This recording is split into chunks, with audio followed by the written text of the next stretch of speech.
I'm sitting here with a really great international panel today. We've got folks from Asia, from Europe, from the United States, and we're going to talk a little bit about how we think about forecasting the future of technology, how we think about what's coming next, how we try to identify those things.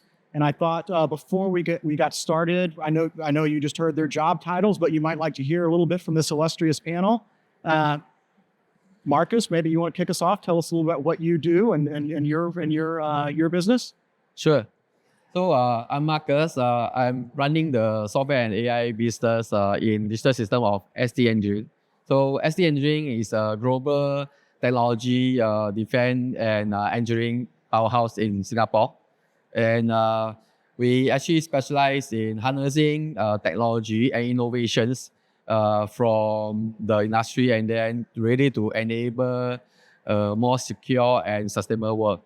So our focus currently is ready to integrate AI and advanced analytics into our solution offering to help our customer in improving their operation excellence, at the same time shorten their decision-making process, and to achieve our concept of AI-driven operation.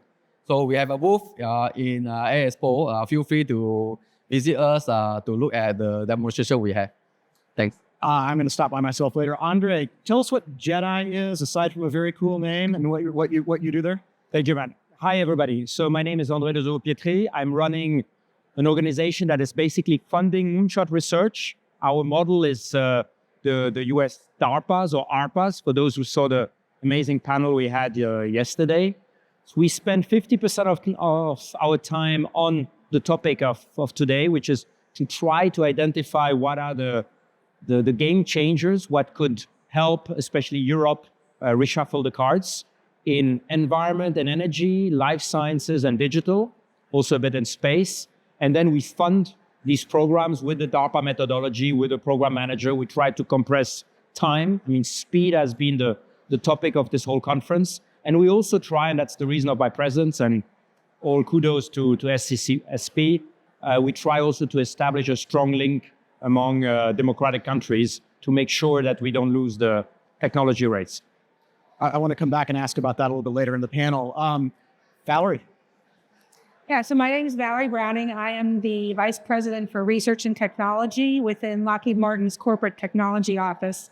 And in this role, I lead a team who is looking to invest in a broad R&D portfolio to advance technology towards capabilities that are important for national security and realizing the Lockheed Martin vision for national security. I'm 2.5 years into that role. So prior to that, I actually was at DARPA. I was an office director there. Very similar role, but on what I call the problem side. So the government, the Department of Defense side, sort of posing the problems. And really happy now to be at Lockheed Martin on what I call the solution side, really trying to innovate against those challenge problems. Yoon, can you take us home? Sure. Good afternoon, everyone. My name is Yoon. I currently serve as the Chief AI Advisor of the Che Institute. And the Che Institute is an institute, a think tank of the SK Group, which is one of the major conglomerates in Korea. And it's named after the founder of the SK Group, Chairman Che. I've been involved in the area of AI and machine learning, particularly speech recognition and natural language understanding, for about 30 years. I started off as a researcher at SRI International near Stanford. I had 3 startups in speech and language technologies. The third startup that was based in the UK got bought by Apple. So for about 5 years at Apple, I managed engineering teams that developed speech recognition technologies for the Siri Assistant, as well as iOS. And then for the past 5 years, I've been in Korea. I've had some executive roles at SK Telecom, which is a mobile operator in Korea. And also right now I'm working on investing in high-tech startups in AI and media in Korea and elsewhere. So fantastic. Well, thanks everybody. As I think it was mentioned at the top, I'm the editor at MIT Technology Review, and a lot of what we do is we try to identify what are promising emerging technologies, and that's often very difficult. And it's you sometimes end up picking something that doesn't it doesn't pan out, or you really overhype something that ends up being a bust.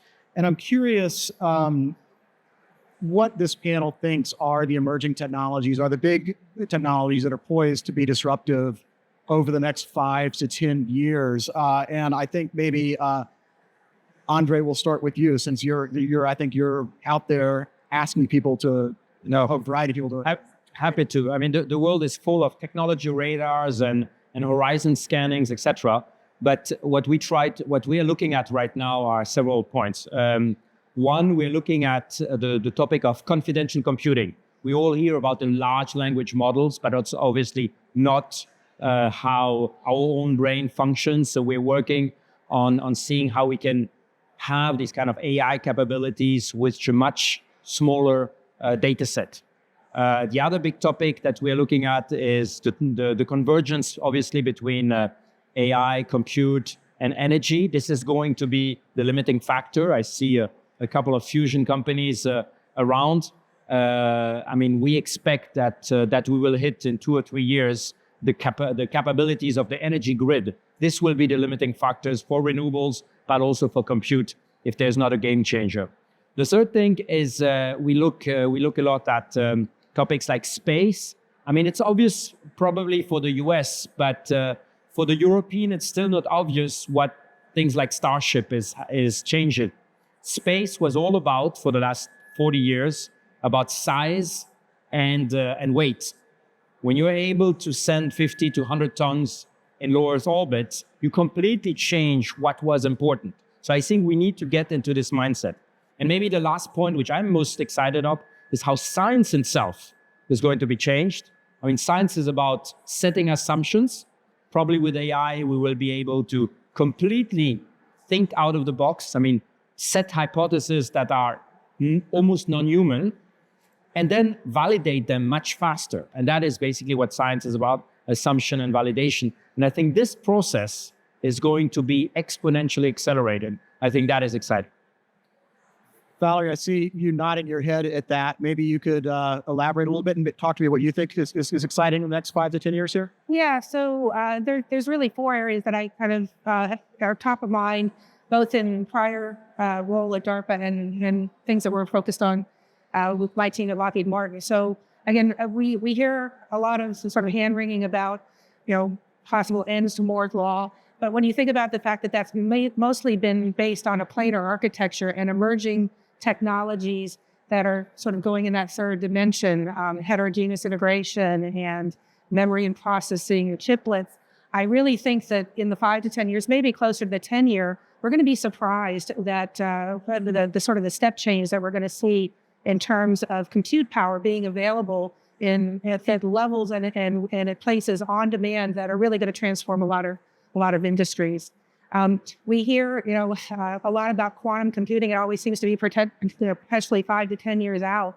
But there's really been, I think, some advancements that in recent years, both on the hardware, but also in the thinking of the types of problems that we might be able to apply it to, that give me some hope that in the 5 to 10 year, probably again closer to the 10 year, we might see it starting to be applied to some very complex, maybe some optimization materials research problems that are suited for that type of architecture.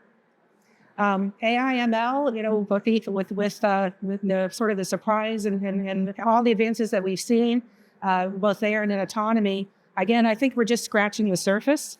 And I think as we continue to see these technologies evolve, we'll see machines evolve from being primarily tools to truly collaborative human partners. And when that happens, we're really going to see transformations across a lot of domains and industries. And then the last one I would say is advanced manufacturing. It's additive manufacturing, laser machining. We see that sort of being rolled out in the manufacturing field, but perhaps not as fast as we like to see happen. And part of that is just a quality assurance challenge problem. But part of it, in my opinion, is also that our design tools have not kept up with these manufacturing technologies and procedures. But I think that is changing, and AI ML is going to play a huge role in that. So when we can really begin to start imagining and designing to truly leverage the power of these advanced manufacturing technologies, that's going to be transformational. Then Something I want to come back to in a moment is some of these questions about quantum and about fusion, which both of those seem like things that have perpetually been for my entire career just around the corner. But it does seem like we're getting there. But before we do, Marcus, would you like to weigh in on what you think is exciting in the next 5 to 10 years? Fred? Yeah. So we look at now the ChatGPT is actually a very exciting world with ChatGPT and AI. And we think that the evolution will be getting faster and faster. But then with the AI being advancing, at the same time, it caused a new problem, which is in the area of misinformation, where people start to use AI to generate misinformation. Now, we think that the next, what we need will be a counter AI mechanism. And then it will be something like virus and antivirus, which there's a virus that will be keep on improving, and you always need a countermeasure that counter the virus sort of thing. So AI ultimately will start to grow in the area that the AI, the more it advanced, then some other use case will come up, and then there will be a need for a counter mechanism to really look at how do we govern this thing and make it a more safer world for everyone. And yeah, Yeah, well, since everyone else kind of provided the bottom-up examples of technologies and innovations that are exciting, maybe I'll provide a top-down view. From my perspective, I think one of the reasons why ChatGPT has really captured our imagination is because I think it's the first example of machines that successfully understood and understand human language of how we communicate. And I think that that's very exciting. But there's also language when it comes to language of nature. For instance, nature has all these information encoded in some forms, like DNA sequences, or a lot of the structures of proteins and other chemistry compounds. I think those are very interesting for AI to learn. So as we kind of advance in terms of sensing and data for natural sciences, in the very much the same way that AI learned about human language through digital data that humans provided, hopefully it'll learn about the world, especially the natural world that we live in, through information and data that nature provides us through human and machine-generated data. I also think it's a very exciting time because not only is AI learning about humans through communication of language and also the world, but also we are learning about ourselves through technology such as AI. I think that in the next 10 years, I see a revolution in how we learn about new concepts, new knowledge, how we generate knowledge and share it using AI as a very powerful medium and tool. And that in itself is very exciting. And it's one of those areas where I think, I don't know where it's going to go, but I do know that in 10 years, we might have a different definition of knowledge and education. that is super interesting. That is. I do want to come back to this question about quantum and fusion in particular. And I think they're great examples of something we're talking about here today, is how do you identify what's real, what's worth paying attention to? Again, both of those are things that have just sort of always seemed like I promise it's coming, next year. Commonwealth, which is right there, they've got a real thing going. There's another fusion company here wasn't as familiar with. There's a couple of quantum companies. How do you think about what is happening as a landmark when you're trying to horizon scan that something's going to make it out of the lab and into the real world? Where do you look for those landmarks? For any of you can go ahead. Whoever wants to. So I would say, particularly towards quantum, since I've spent more of my career in that realm, I'll say that there's really two things. There is the physical system itself, which, of course, the quantum state is very fragile. So the engineering around the system that you want to exploit, because it has this, for different applications, these phenomenal properties, whether it's for sensing or for computing, but it's very fragile. So to me, what's been exciting is the fact that we have been able to look at a number of different instantiations of quantum entities that we're starting to be able to take out of a laboratory and actually, put to use. So there's that. And then there's actually, and this is more towards the quantum computing side of things, it's when do we actually see it providing a real advantage in something that we care about? for, I would say, decades, we hear about, a result that's on sort of a toy problem that is reported to be a big breakthrough. But for me, the benchmark is, when do we actually demonstrate that we can do something with this system that we care about that we can't do with classical computing? So those are sort of the two benchmarks that I look at. Yes, sir. And if I can add to what Valerie is saying, I mean, why I'm so excited about also this ARPA methodology and why I'm excited to be here, because when you look at, indeed, fusion was the story, it's going to be in 30 years and always, it's all about what is the mission, what is the effect that we're trying to realize. And for AI, you can say that a lot of the papers, be it the Transformer paper in 2018, was about how do we get on top of this amazing amount of data that we're generating. So I think these kind of evolutions don't just happen. I mean, we talk often about blue sky research or discovery research, but I think this capacity of driving the best brains, the best teams on a certain societal mission. I mean, we're talking about an energy issue. We're talking about the exponential data world in which we are. This has the capacity of really accelerating science. And the second thing is not being focused on one stream. Currently, fusion, you have the laser guys, you have the magnetic confinement guys. The risk is always that you try to pick the winner. I mean, that's a bit a message to my European friends. We have specialists in like trying to pick the winner. And I compare that, if you want to shoot, I mean, we are in this very fast moving environment. If you shoot on the target where it is currently, you are sure you're going to lose it. So you need to experiment. And so you need to take into account the capacity of, and I think this capacity of forecasting, to a little bit expand the topic, is really core for democratic societies to be able to kind of shape the future and not being shaped by others. And I think this is where the role of the government should be important. So even if I'm more coming from the private sector initially, I think government needs to ramp up its capacity to understand not what is going to happen, but what are the possible scenarios, and try to give the private sector, the ecosystem, the scientists, all the tools to achieve that. So I think that fusion is an example, AI obviously is an example. And just to finish on Yoon's point, the mathematics, I mean, the world is mathematical. I mean, how physics is going to be is a language itself. I mean, mathematics is a language. DNA is the biology is a language. I mean, the amazing amount of knowledge that we can learn now is incredible. So we will need to learn how to make these disciplines work together, and that's the hardest part. AI has come up repeatedly. I mean, we're here at the AI Expo, obviously. And you said something really interesting that which when I think about the development of AI, like there have been some really remarkable things that have happened in the past few years, protein folding, what have you. But what got people's attention was a chat bot, and it's the ability to talk to it, or the ability to make an image, the ability to communicate with it. That also has some really disruptive potential. An AI that can talk, as you know, can spread all kinds of misinformation. There are threats to employment due to it. And I'm wondering how you think about making sure that AI is democratic, that it's something that is useful to all of us, no matter where we live or what we do for a living. Does anyone have immediate thoughts on that, or I can just put someone on the spot? Maybe I'll just put Yoon on the spot here. Sure.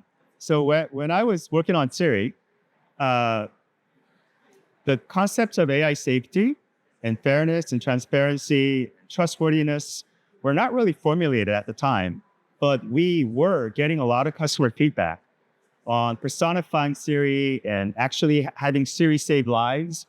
Also, Siri making life very tough for a lot of people who don't, necessarily want to use it in the right way. So we already were aware of the consequences, the social consequences of humans interacting with agents. And now with ChatGPT, and by the way, I hate the word and the term ChatGPT because of two reasons. One, ChatGPT does much more than chat. Yeah, true. And secondly, what is GPT? It's a very engineering-centric term. I hope that we can somehow come up with a name that everybody can identify with in terms of what that does and what that is to human beings. I think we're just scratching the surface when it comes to social implications of a machine that can talk and communicate with human beings. And I think that the areas of humanities and social sciences that do research on how society will change because of the impact of AI in communicating and actually co-piloting and collaborating and co-evolving with machines, I think it's a fascinating problem.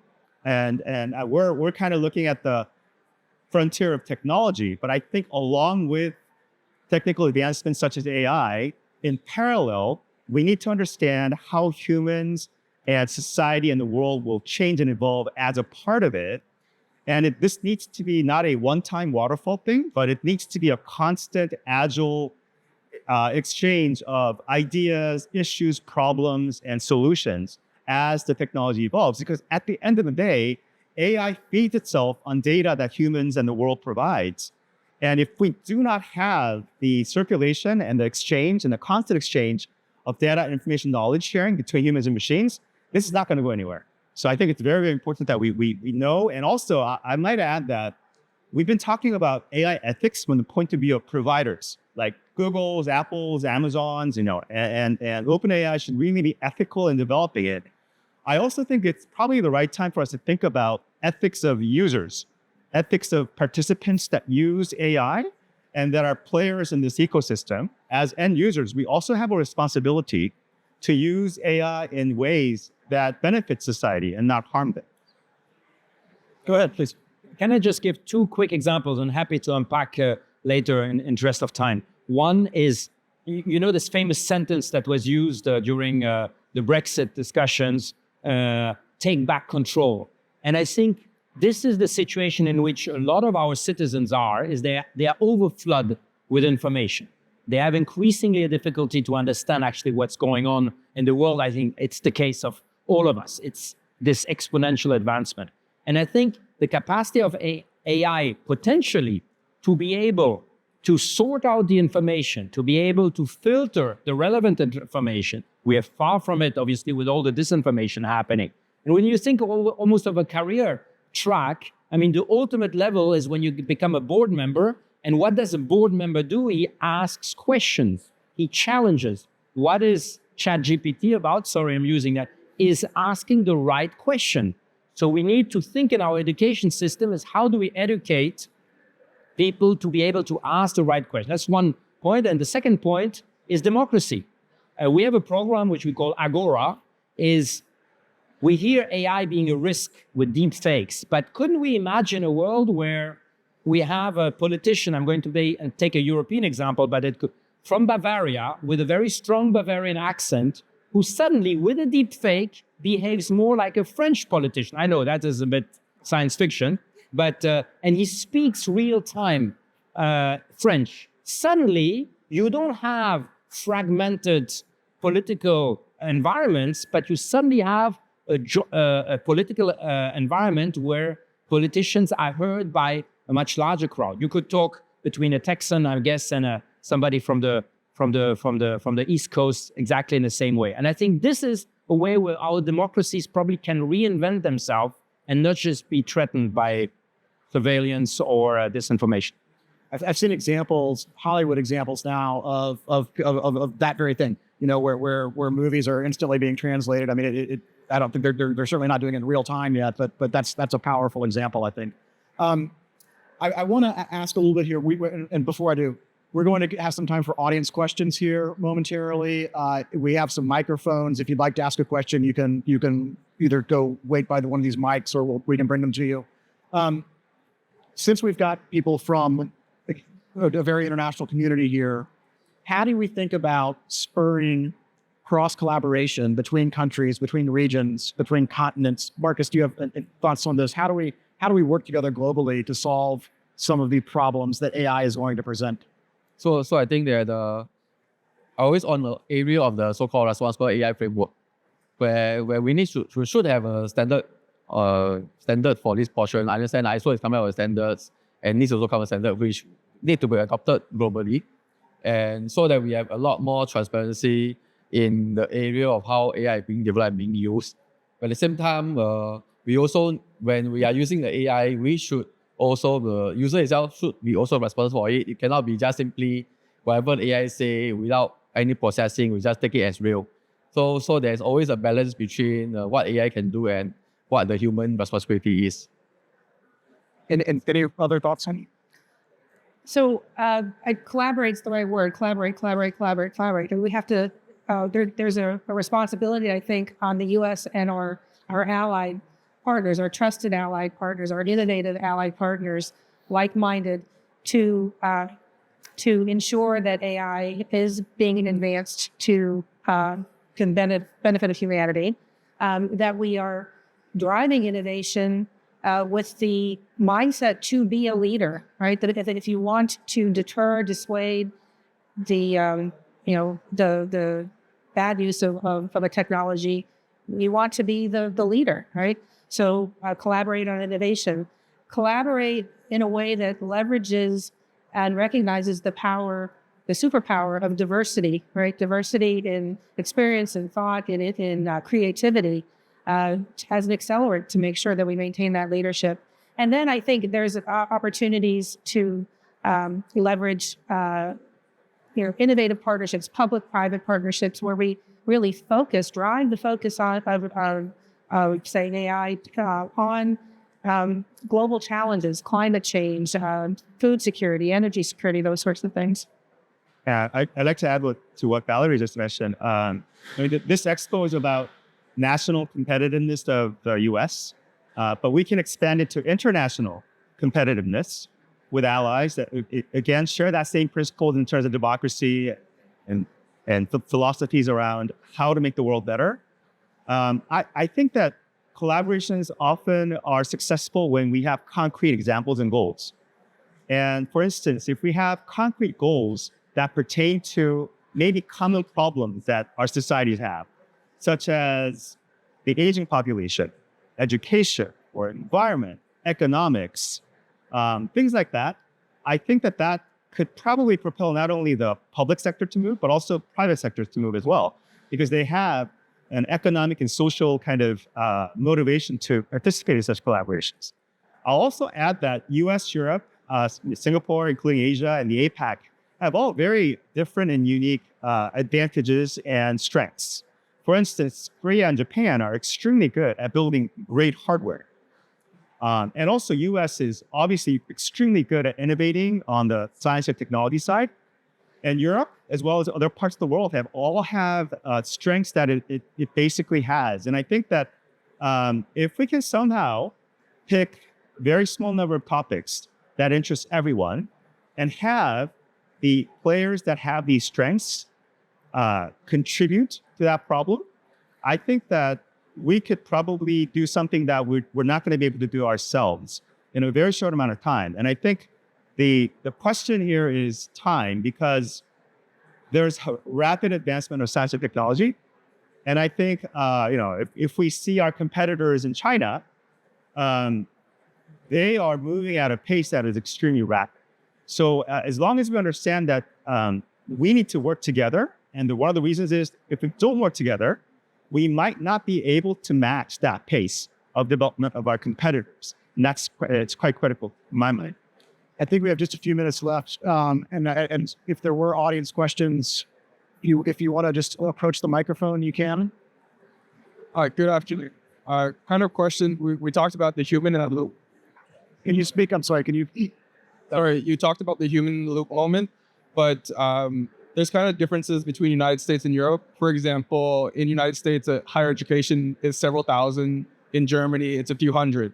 So how are you going to kind of push people to be developers where some companies wouldn't hire them because they don't have a degree, they don't trust the YouTube searching, and then as the Olympics is coming up, there is a competition between countries, but our Olympians, if they come in second place, third place, we still support them. So is it okay not to come first and then see what people have done and improve from there? I think this is sort of an equity question, I believe. Is that correct?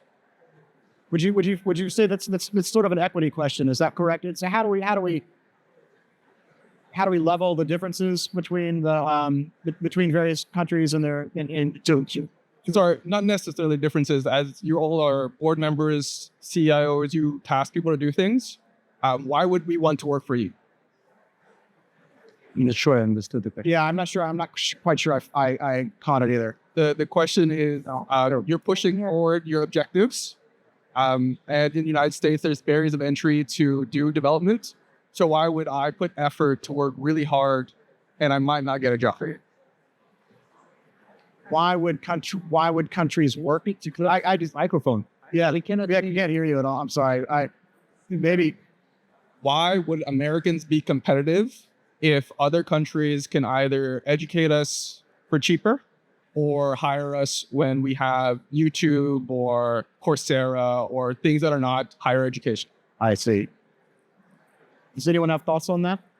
I mean, I will say that the reason I am working for Lockheed Martin is its value statement. First of all, do what's right, respect others, and perform with excellence. Those align with my values. And I've been in being with the company for 2.5 years. While I may have creative differences with people, I have, to a fault, found that everybody I've worked with, and worked for has upheld those values, and we are all working for a mission that we all care deeply about. So that's why somebody would come to Lockheed Martin.